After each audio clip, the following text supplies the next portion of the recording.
Halo pemirsa Cokro TV, jumpa lagi dengan saya Ahmad Sahal di Seruput. Saya kali ini nyeruput kopinya ditemani Bung Sylvester Matutina. Selamat datang ke Cokro lagi, Bung. Terima kasih, suatu kehormatan bisa hadir menyeruput Makasih. kopi di Ini teh. oh ini teh. Yang penting seruput. Ya, ya, ya.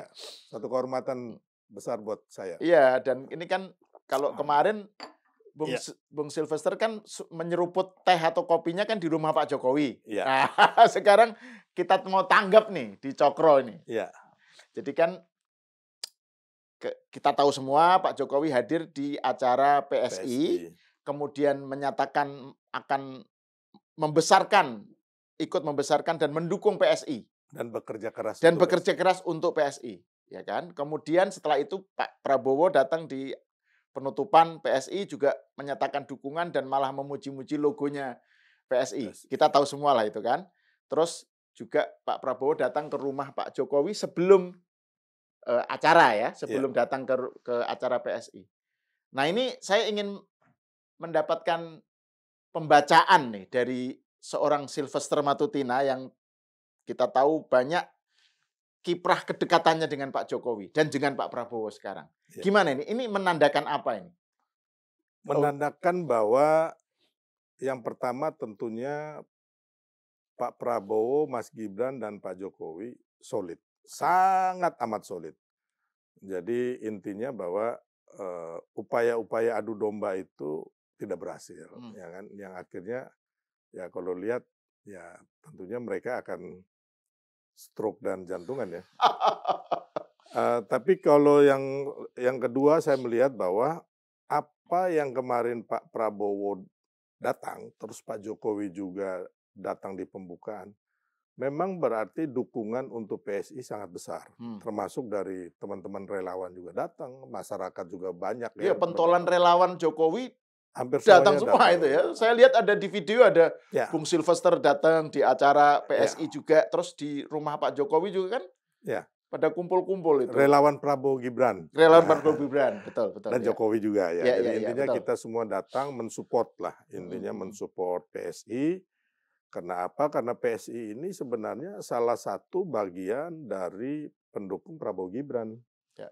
Dan kita melihat bahwa PSI ini punya kans untuk menjadi partai yang besar, partai yang bersih, partai yang nantinya dan kemarin-kemarin juga sudah berbuat untuk rakyat. Kita lihat bahwa menurut hemat saya, walaupun PSI belum masuk ke parlemen, tapi paling tidak DPRD-nya yang dari tahun-tahun lalu itu belum ada yang terkena kasus korupsi ya.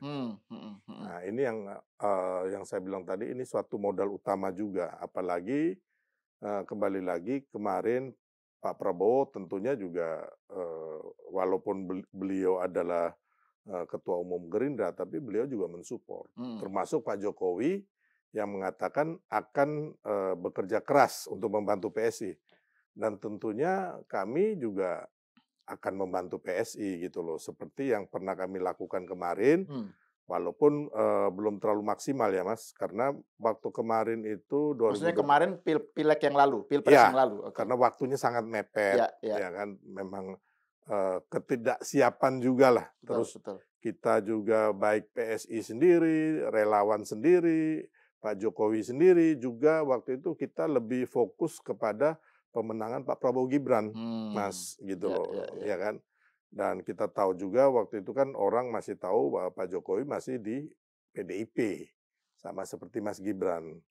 Nah, tapi dengan kemarin tekad dari teman-teman PSI dan juga Pak Jokowi, dukungan juga dari semua relawan, ya kan, saya yakin kalau PSI mau bekerja keras, itu akan bisa berubah. Walaupun memang kalau saya melihat ya ada semacam penelitian mengatakan waktu tahun 2004 Mas, perpindahan partai itu dari satu partai ke partai itu 20%. Kalau kemarin 2024 itu diteliti hanya 6%. Jadi loyalitas ke partai itu pada tahun 2004 itu yang potensi bisa pindah ke partai lain Hanya 20%. 20%. Ya. Tapi kalau 2024 malah lebih lebih kecil lagi. Lebih kecil. Tapi ini kan bisa Itu tantangan berat ini buat bisa PSI dirubah ya. Oke. sepanjang kayak kemarin kan. Waktu kemarin DPT PSI itu saya lupa berapa ya. Kecil gitu loh. Oke. Harusnya DPT-nya full. Ya. Mas, ya kan, bahkan kalau menurut saya Mas Kaisang itu sebenarnya satu vote getter gitu loh. Harusnya jadi caleg juga, ya kan. Yang kita lihat kan caleg-caleg PSI ini kan kayak Sis Grace, Bang Ade Armando, ya kan. Itu aja suaranya cukup lumayan kan, gitu loh. Nah, hanya memang yang lainnya itu yang saya bilang tadi belum maksimal lah sebenarnya. Ya. Sebenarnya faktor kerja keras ini belum maksimal saja, ya kan. Tapi kalau kedepannya ini tekadnya teman-teman PSI benar-benar mau bahu-membahu membesarkan, ya saya juga optimis bukan hanya masuk parlemen, harus paling enggak masuk berapa besar, 5 besar lah. Itu harus dicanangkan oleh teman-teman PSI, Mas. Jadi pernyataan Pak Jokowi yang mau bekerja keras mendukung PSI gitu ya, membesarkan PSI itu tidak lantas kemudian menjadikan PSI terus bisa leha-leha sekarang gitu ya. Justru itu awal untuk kerja keras gitu ya. Ya, itu adalah milestone ya kan, suatu pijakan yang menurut saya dari situ teman-teman harusnya benar-benar nih gitu loh, itu semacam daya dobraknya lah dari Pak Jokowi yang implementasi di daerah-daerah itu mereka juga harus udah mulai kerja nih, Mas. Kerja mengambil hati rakyat, minta restu dari rakyat. Kalau kita tahu bahwa di pileg ini kan agak berbeda, Mas, ya kan. Contoh teman-teman yang partai-partai besar itu DPR atau DPRD-nya mereka sudah punya tim yang solid, tim yang sampai mungkin ke RT RW juga ada gitu loh. Nah, ini yang saya bilang tadi, kalau teman-teman PSI bisa melakukan hal yang sama dan lebih, saya yakin tekad yang dicanangkan Pak Jokowi bukan hanya masuk parlemen, tapi minimal 5 besar lah, ya kan, itu akan tercapai gitu. Karena yang kemarin yang saya lihat teman-teman PSI ini sebenarnya bagus-bagus, Mas. Dan kita butuh orang-orang yang benar-benar tidak korupsi ya, yang bersih. Ini ada di PSI ini ada gitu loh. Suatu kekuatan besar anak-anak muda yang kemarin itu, ya sekarang kan dicampur sama yang senior nih. Ya kan? Ya, kalau menurut saya mau senior junior yang penting bersih, ya kan pasti masyarakat juga suka gitu loh. Kalau saya melihat kenyataan yang sampai sekarang, ya kan, bahwa Pak Jokowi ini masih sangat dicintai rakyat gitu loh. Dan relawan atau komunitas-komunitas, ya kan, yang berkumpul yang mendukung Pak Jokowi sejak gubernur, terus 2014, 2019, kemarin mendukung Prabowo Gibran, itu masih sangat banyak. Masih solid ya. Dan kita ini, Mas, saya mau kasih tahu bahwa orang berpikir bahwa Pak Jokowi ini membentuk relawan. Tidak. Nggak pernah ada. Atau memelihara relawan. Tidak ada. Ya, kami ini mendukung Pak Jokowi di 2014 ya, itu karena melihat sosok orang baik dan benar yang akan memimpin bangsa kita, yang bermanfaat buat anak cucu kita. Jadi bukan dibentuk oleh Pak Jokowi. Nah, makanya saya sering ngomong bahwa ini berbeda dengan waktu Pak SBY membentuk tim skoci.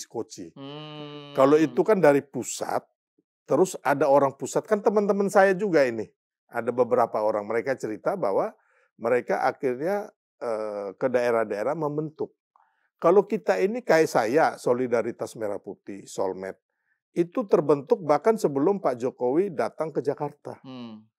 Kami ini organisasi yang umpama ada banjir, kami turun tangan, kebakaran, gunung meletus, pendampingan UMKM, orang yang terzolimi masalah hukum, kesehatan. Nah, kami udah jalan dulu, Mas. Tapi ketika melihat waktu 2013 itu Pak Jokowi gubernur terus mau nyapres, kami akhirnya mendukung Pak Jokowi. Hmm. Jadi intinya bahwa Pak Jokowi itu tidak pernah membiayai dan tidak pernah membentuk relawan Ya. atau memeliharanya. Ya, bukan top down gitulah ya. Enggak. Asal usul lahirnya relawan tuh justru dari bawah. Gitu Ya, dan waktu 2014 itu jumlahnya ada berapa? Entah 2.000 apa 3.000 atau bahkan mungkin 8.000 lah, saya lupa.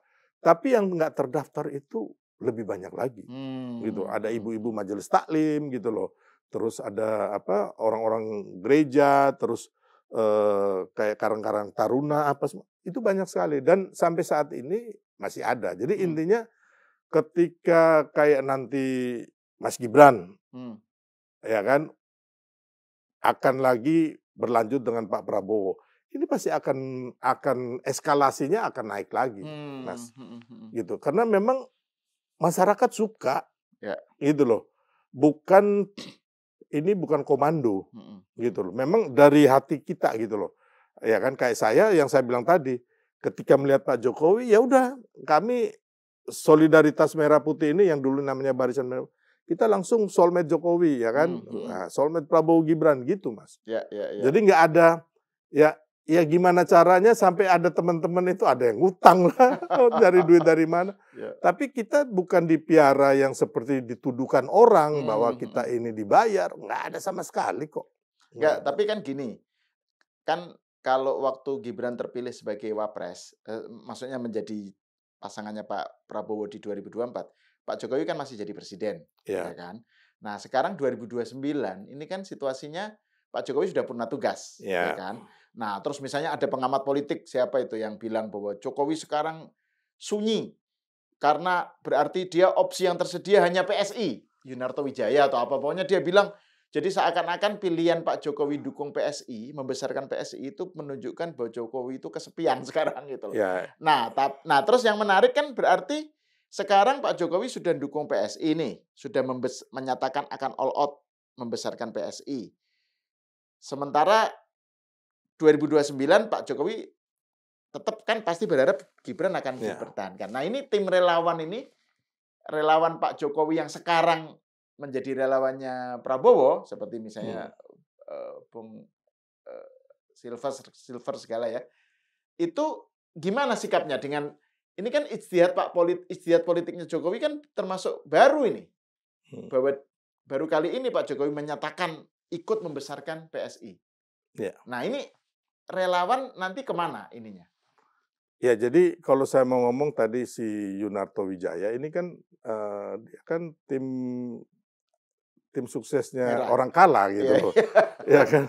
Jadi kalau dia ngomong begitu hanya berdasarkan kebencian, bukan penelitian, ya kan. Ya, dia ini kan ad hominem, dia pernah nuduh saya ad hominem, ternyata dia sendiri. Nah, jadi memang nggak berdasar karena bukan berdasarkan penelitian. Karena gini, Mas, kita melihat bahwa Pak Jokowi ini nggak butuh partai. Partai yang butuh Pak Jokowi. Ini yang saya harus katakan. Ya. Jadi kita melihat bahwa sebenarnya Pak Prabowo sudah minta Pak Jokowi dan Mas Gibran gabung di Gerindra. Ya kan? PAN minta Pak Jokowi gabung, ya kan? Golkar, ya kan? Nah, jadi intinya sebenarnya kalau Pak Jokowi mau ya tinggal melangkah jadi gitu loh, bukan nggak laku. Ya. Hanya kan dari kemarin saya mungkin satu orang bilang Pak jangan masuk partai gitu loh. Ya kan, tapi kalau Pak Jokowi mau masuk partai itu kan hak konstitusinya beliau, Mas. Ya kan. Nah, kenapa kalau saya ini mengatakan bahwa Pak Jokowi nggak masuk partai, ya kan? Ini pribadi saya ya. Kalau diskusi, karena Bapak nanya kan, ya saya jawab gitu loh, Mas, piye? Tanya ke teman-teman yang lain setuju tuh, ya kan? Pak Jokowi nanti masuk Golkar lah, mana lah, ya kan? Kalau saya bilang, Bapak sudah mencapai posisi tertinggi dalam politik di Republik ini yang belum ada menyamai. 2 kali dipilih rakyat di wali kota dan berhasil, gubernur DKI, 2 kali jadi presiden dan berhasil, mendukung Prabowo Gibran kemarin menang sebagai kingmaker, mengendorse, ya kan. Jadi ini belum ada yang bisa menyamai itu. Jadi saya bilang gitu ke Bapak. Tapi kan kembali lagi beliau juga punya hak yang menentukan beliau sendiri, ya kan. sebagai hak politik beliau, tapi bukan berarti beliau nggak laku. Ya. Yang saya katakan tadi, saya ulangi Mas, bahwa partai yang memerlukan Pak Jokowi, bukan Pak sebaliknya. Jokowi yang Ya. memerlukan partai. Karena Pak Jokowi sudah tidak ada punya kepentingan apapun, kecuali mendukung Prabowo Gibran berhasil hingga 2029. Ya.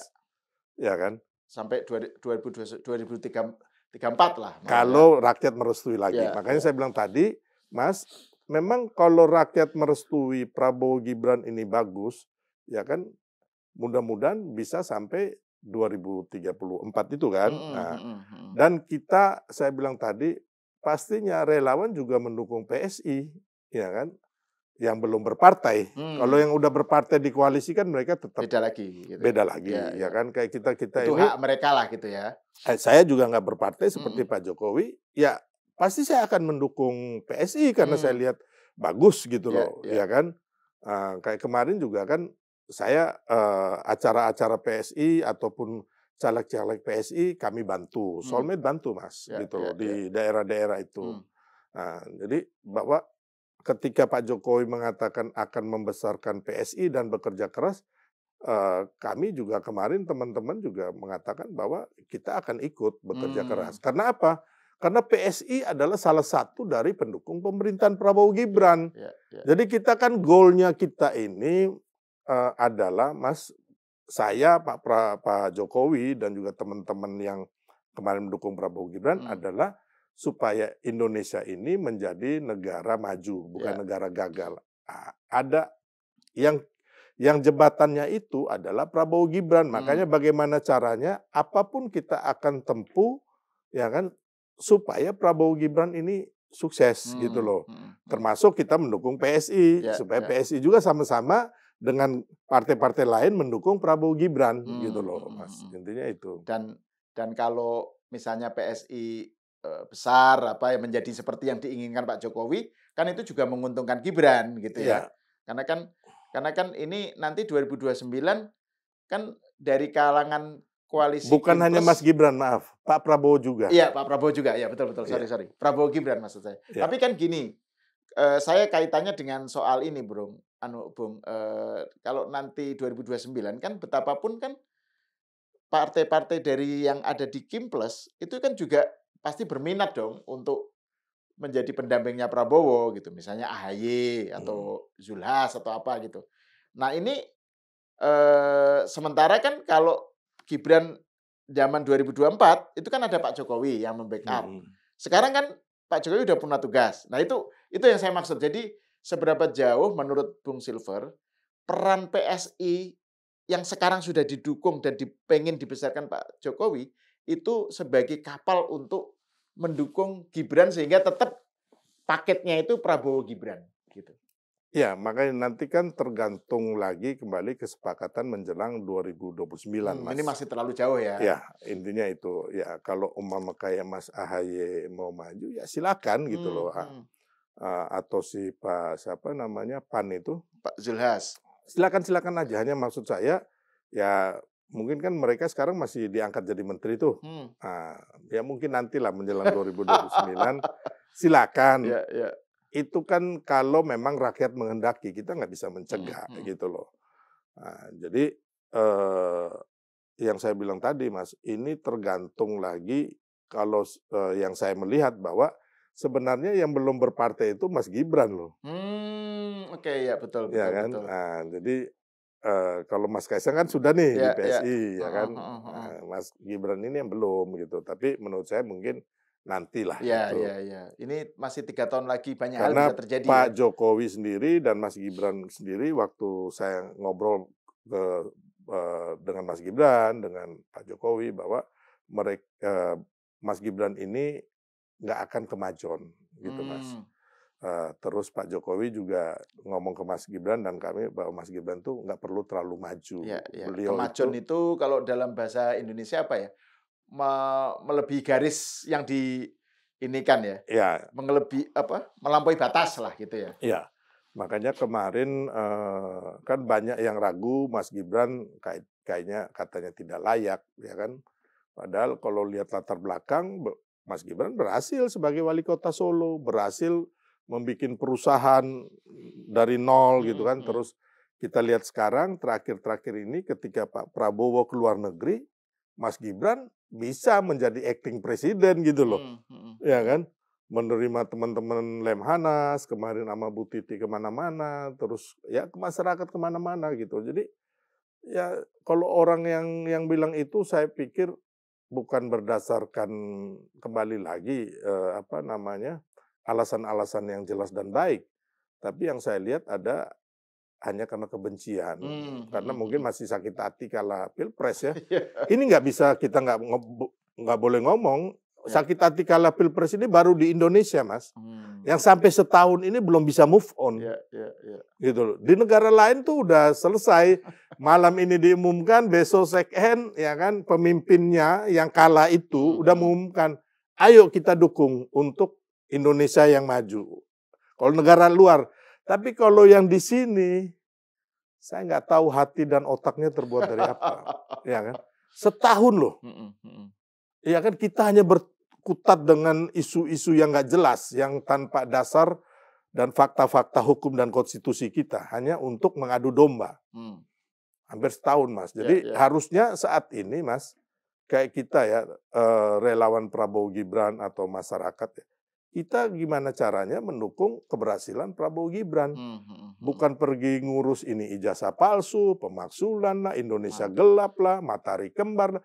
Ini kan zong semua sebenarnya. Ya, hanya kembali lagi ke PSI dan Pak Jokowi. Saya yakin dan optimis ya. Pak Jokowi ini pemain catur yang hebat. Terus strateginya sering walaupun terdesak sangat brilian, Mas.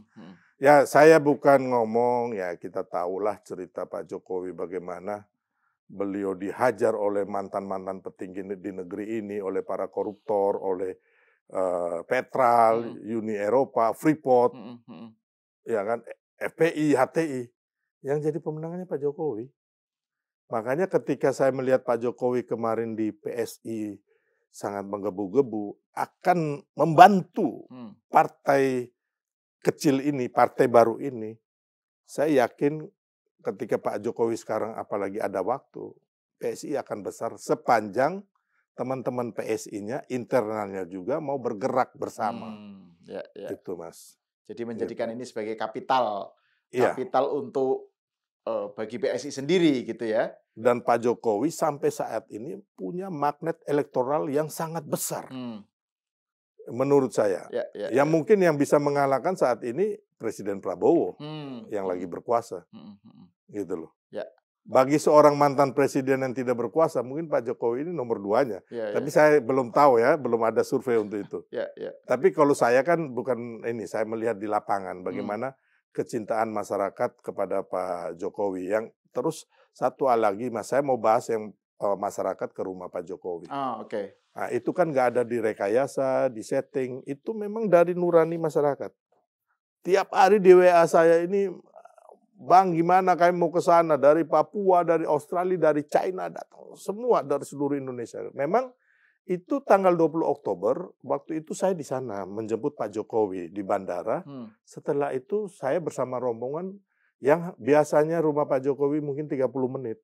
Itu sampai 4 jam lebih. Nah, malam itu sampai dari bandara itu mungkin jam 5 sampai rumah Pak Jokowi jam 9. Pak Jokowi itu sudah menerima tamu malam itu, Mas. Gitu loh. Ada beberapa masyarakat diterima, beberapa calon wali kota, calon gubernur diterima, ya kan, sampai malam saya mungkin yang terakhir yang ngobrol sama Bapak. Besoknya berlanjut, besoknya berlanjut, besok dan besok berlanjut. Jadi nggak ada settingan, ya kan. Kita lihat, ya Pak Prabowo aja datang, apakah disetting? Ya kan, atau dikasih sembako? Atau hanya gara-gara kaos? Nggak mungkin. Pak Prabowo dikasih sembako 50.000, ya kan? Atau PM Mahathir Muhammad. Nah, jadi kembali lagi, inilah Mas, para pembenci ini saya nggak tahu ya, hati dan otaknya mereka ini gimana gitu loh. Kenapa hal-hal yang sebenarnya tidak masalah, mereka permasalahkan. Contohnya Pak Prabowo datang kemarin, ya kan? Ya kan, kalau menurut saya, kalau orang yang waras, ya udahlah, kami kalah lah. Iya, iya. Ya kan? Ya kan, Iya, iya, iya. udahlah ini udah selesai gitu loh, ya kan. Ternyata Pak Prabowo dan Pak Jokowi solid. Iya. Ya kan, bukan hanya bestie. Yang saya bilang tadi, ini soulmate mereka Iya, ini. soulmate ya. Dua orang yang jatuh cinta untuk membangun bangsanya, memajukan rakyatnya, mensejahterakan masyarakatnya. Harusnya itu udah dipahami ya kan kepada para pembenci ini, tapi memang mungkin hatinya kotor ya, otaknya juga nggak waras. Jadi akhirnya mereka bilang Pak Prabowo apa itu Mas? Lapor ke Pak Jokowi. Pak Jokowi. Jadi itu framingnya begitu. Tapi ini kelompok yang tadinya berusaha untuk memecah belah kan? Iya.